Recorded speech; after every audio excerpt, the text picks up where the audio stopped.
Hey everybody, my name is Mike Shoesmith and you're watching the world famous new media icon, PPSIMMONS, here on YouTube or wherever you're watching it. You never know where these videos are going to show up these days. This is the second annual Burn the Origins Day. If you look through our video list, you'll see the first annual Burn the Origins Day exactly 1 year ago. And it's been a wild ride this year. We've had tens of thousands of people subscribe since the last time we did. The ministry has exploded on the Facebook. We have thousands of people now on our social media sites, Facebook, and Twitter, today is the second annual Burn the Origins Day. Last year we did this, and we used one of Richard Dawkins' book as kindling, but we're not going to do that again this year. We're going to talk a little bit about some developments of our own in the literary world, but before we get to the main event, I want to talk to you guys about a couple of our resources launched by the PPSIMMONS ministry called Fast Track to Freedom. It's a way that people can get to know the truth about fasting and what God really intended that for, and learn about examples of people who have been released from addictions and bondages in their lives, people who quit smoking, quit all kinds of addictions. And so this Fast Track to Freedom is available for a donation of $5 to the ministry email address on PayPal. PPSIMMONS@live.com. Just send $5 there and then email us to that email address, PPSIMMONS@live.com. Let us know you made a $5 donation, and we will email a copy of an e-edition copy of Fast Track to Freedom to your inbox, and you can read it and do whatever you want with it. Or you can go to, we'll put a link at the bottom of this video description showing you how to buy an actual softcover paperback version of Fast Track to Freedom. And then we have a book called The Atheists Are Wrong. Now, I've given away all my copies of The Atheists Are Wrong, but what we're doing is we're putting The Atheists Are Wrong on the PPSIMMONS blog. That's ppsimmons.blogspot.com. That is our news aggregate. That blog has gone crazy, and it's now a syndicated blog.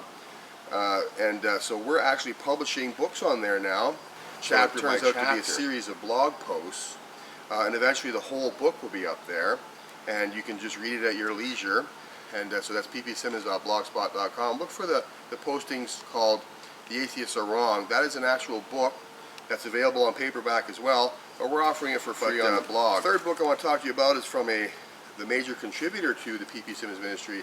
It's Carl Gallups, and this is my signed copy of The Magic Man in the Sky. This book today is #1 in several categories on Amazon. It's in the top 1,000 on Amazon.com of all books around the world. It's going crazy.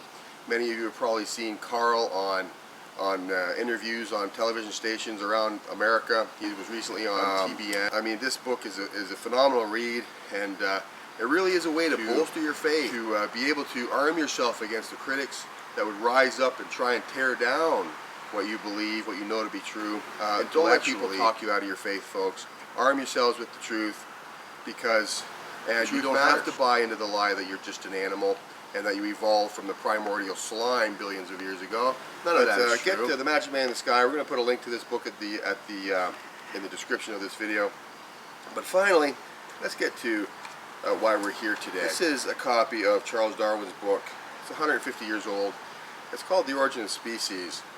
And Rush Limbaugh said recently on his radio show that the two men who caused the most damage to modern society are Charles Darwin and Sigmund Freud. He didn't originate the idea of pan-genus biological evolution by natural selection.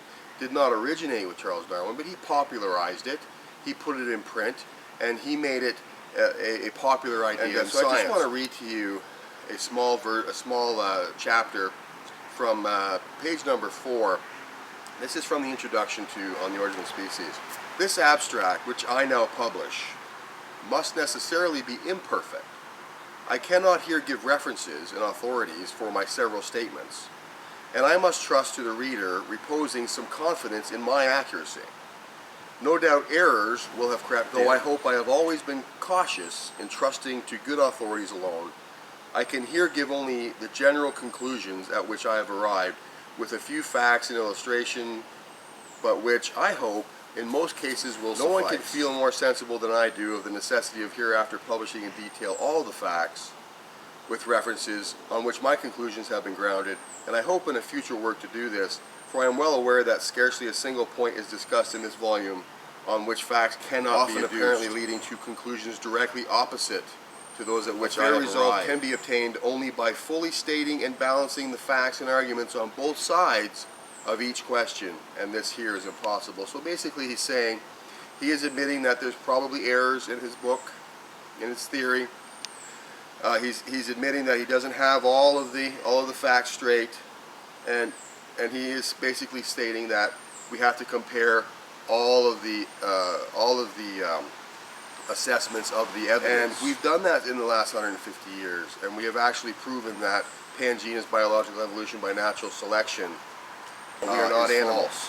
We are created beings, and if evolutionists would only take the time to look at all of the evidence, creationists do. Creationists spend a great deal of time looking at all of the evidence. We have discovered, in fact, that special creation, recent creation, is a fact. You are not an animal. You were created by God, and He loves you, and you don't have to believe any of this. You are not the product of billions of time and billions of years of time, and which is required. It's a tenet in the religion of atheism, with evolution as its creation story, that billions of years are required in order for enough mutations to happen to turn microbes into men. And that's just simply not the case. And so if you look through the video selections at the PPSIMMONS YouTube channel, and the blog, and all the PPSIMMONS material, and all of the other scientists, the hundreds upon hundreds of scientists out there who are saying, no, you are not an animal. You were created specifically for a purpose. So we're going to burn this book today, and that's why we're here.